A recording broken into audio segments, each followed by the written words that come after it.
Hi friends, எல்லாரும் என்கிட்ட கேட்ட எனது சீக்ரெட் மசாலாவை தான் நான் இன்றைக்கி இந்த வீடியோவில் உங்கள்கிட்ட சொல்ல போகிறேன். நான் எல்லா கறிக்கும் இந்த மசாலா யூஸ் பண்ணியிருப்பேன் என்னுடைய வீடியோஸில்.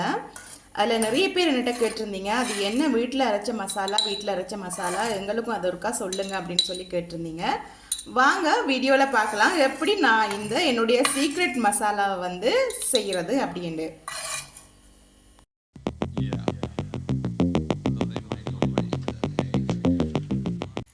இந்த மசாலா தூள் செய்கிறதுக்கு தேவையான பொருட்கள் என்னென்ன அப்படின்னு சொல்லி பார்த்துடலாம்.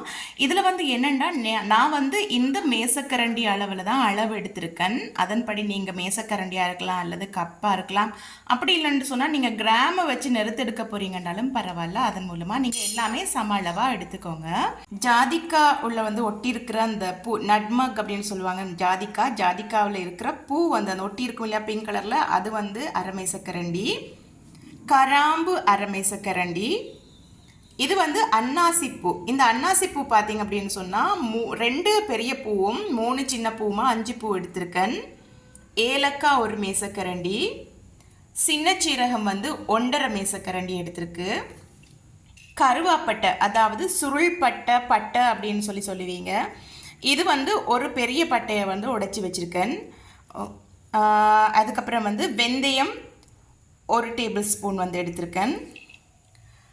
மல்லி அரை டேபிள் ஸ்பூன். அப்புறம் 8 பிரியாணி இலை எடுத்திருக்கேன். வெள்ளை பெப்பர், அதாவது வெள்ளை மிளகு அரை டேபிள் ஸ்பூன் எடுத்திருக்கேன். பெருஞ்சீரகம் 1 டேபிள் ஸ்பூன். கருப்பு மிளகு 1 டேபிள் ஸ்பூன் எடுத்திருக்கேன். ஸோ இதை வச்சு தான் நம்ம நம்மளுடைய அந்த ஸ்பைசி தூளை செய்ய போகிறோம். மசாலா தூள் வீட்டில் செய்கிறது. இது எல்லா கறிக்கும் நீங்கள் யூஸ் பண்ணலாம். ஈவன் முட்டை பொரியலுக்கு கூட நீங்கள் யூஸ் பண்ணலாம். அதோடு உங்களுக்கு தேவையாக இருந்தால் நீங்கள் கருவேப்பிலை 2 இடுக்கும் சேர்த்துக்கொள்ளலாம். இது ஆப்ஷன் தான். கருவேப்பிலை நீங்கள் சேர்க்குறதா இருந்தால் நல்லா கழுவிட்டு தொடச்சி ஈரம் இல்லாமலுக்கு அதுக்கப்புறம் எடுத்துக்கோங்க. வாங்க இதை இப்போ வறுத்தெடுத்துடலாம். பேன் நீங்கள் வறுக்கிற அகப்பை எல்லாமே ஈரம் இல்லாததாக இருக்கணும். நல்லா பேன் காஞ்சதுக்கப்புறம் மிதமான தீயில், கொஞ்சம் லோ ஃப்ளேமில் வச்சுக்கோங்க. மிதமான தீயில் நம்ம ஃபஸ்ட்டாக அன்னாசி பூ போட்டோம். இது கொஞ்சம் வறுக்கிறதுக்கு லேட் ஆகும்.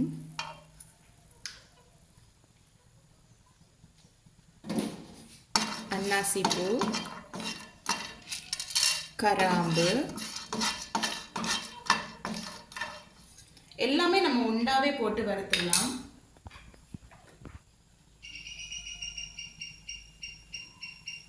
பிரியாணியில் வெள்ளை மிளகு, கருப்பு மிளகு,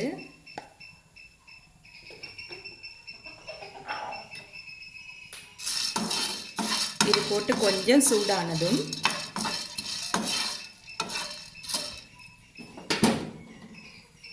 இதோட கருவேப்பிலையும் சேர்த்துக்குவோம்.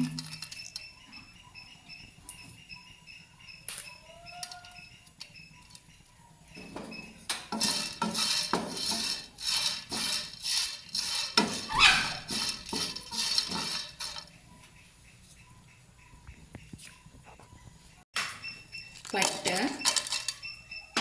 கருவாப்பட்டை. இந்த கருவாப்பட்டையை நல்லாவே உடைச்சிட்டு சேர்த்துடுங்க. அப்போ தான் எல்லாமே சரிசமமாக சூடாகி நல்லா வறுபட்டிருக்கும்.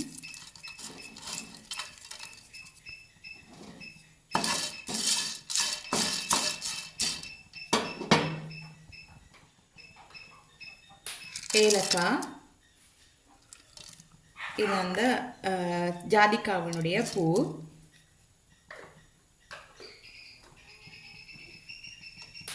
கொத்தமல்லி,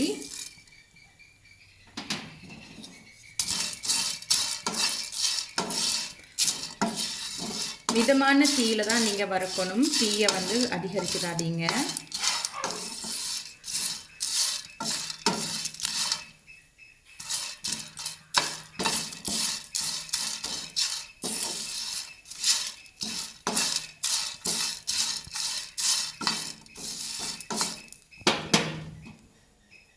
இப்போ வெந்தயம்,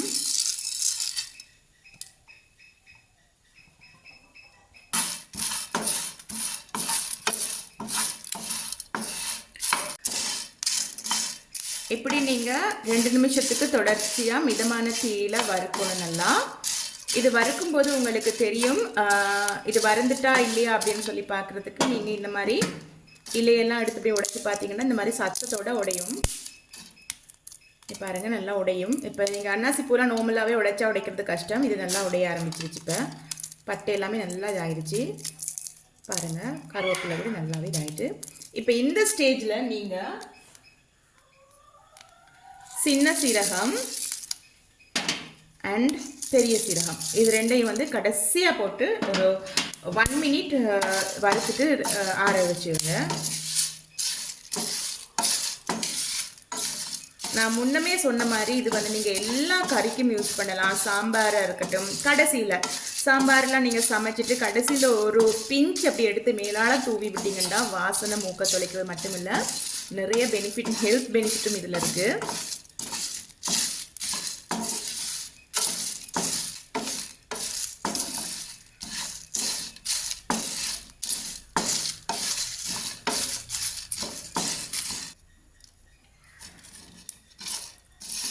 ரைட், நல்லாவே வந்து வறுபட்டுருச்சு. நல்ல வாசனவும் வருது. இந்த ஸ்டேஜ் வந்து தாராளமாக போதும். நமக்கு பவுடர் பண்ணுறதுக்கு ஏற்ற சூடோட வறுபட்டுருச்சு.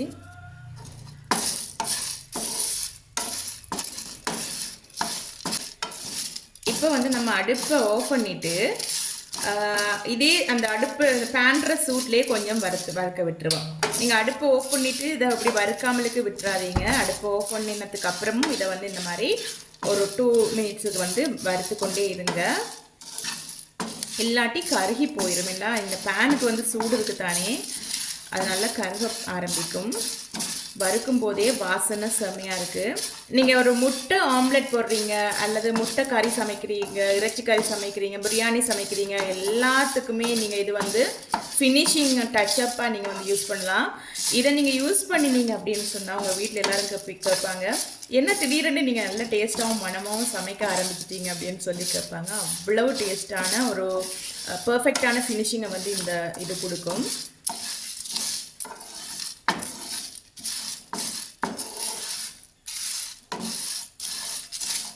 விரத நாட்களில் கூட நீங்கள் இந்த பவுடரை யூஸ் பண்ணி உங்களுடைய கறிகளை வந்து அமர்க்கலப்படுத்தலாம்.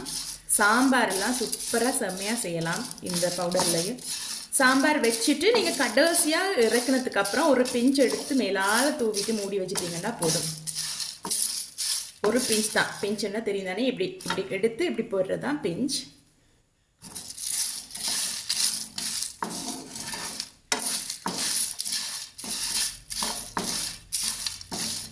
எனக்கு இப்படி நான் வறுத்து வைக்கிறது வந்து எனக்கு ஒரு குறைஞ்சது ஒரு 3 மாதத்துக்காவது நான் பாவிப்பேன். இவ்வளவும் ஓகே. 2 நிமிஷம் ஆயிடுச்சு. இதை நம்ம இப்போ வந்து இறக்கி வரையாக வச்சிருவோம். நல்லாவே ஆறிடுச்சு. இதை இப்போ நீங்கள் வந்து கையில் பிடிச்சி பார்த்தீங்கன்னா சூடு இருக்காது. சூடு இருக்கான்னு பார்த்துக்கொள்ளுங்க. சூடு இல்லாத பதத்தில் தான் நம்ம வந்து இதை பவுடராக அரைச்செடுக்கணும். இப்போ நம்ம வந்து இதை ஈரப்பதம் இல்லாத ஒரு கிரைண்டர் ஜாரில் போட்டு நல்லா அரைச்சி எடுத்துக்கொள்வோம்.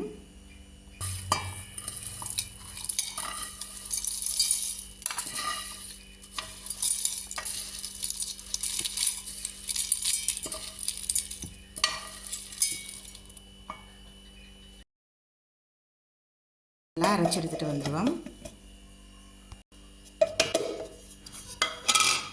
நல்லா அரைச்சி எடுத்தாச்சு, உங்களுக்கு தெரியுதுன்னு நினைக்கிறேன். இதை விட உங்களுக்கு பவுடராக வேணும் அப்படின்னு சொன்னால் நீங்கள் இதை விட பவுடராக அரைச்சிக்கொள்ளுங்க. நான் இயன்றளவு பவுடராக அரைச்சிருக்கேன். இதை வந்து உடனே பொட்டிலில் போட்டுறாதீங்க. ஒரு பிளேட்டில் மாற்றிட்டு கொஞ்சம் காத்தோட்டமாக வச்சுக்கொள்ளுங்க. ஏன்னா நம்ம அரைக்கும்போது ஜார் வந்து சூடாகும். அதனால் கொஞ்சம் காத்தோட்டமாக மாற்றி வச்சுட்டு அதுக்கப்புறம் வந்து பொட்டிலில் ஸ்டோர் பண்ணி வச்சுக்கோங்க. இந்த மாதிரி காத்தோட்டமாக கொஞ்சம் பரவி விட்டுருங்க. பரவிட்டு நீங்கள் பொட்டிலில் போட்டுட்டு ஒரு 3 மாதம் 4 மாதமே நீங்கள் ஃப்ரிட்ஜில் வைக்கிறத விட வெளியில் வச்சே இந்த தூளை வந்து நீங்கள் பாவிக்கலாம். பழுதாகாது.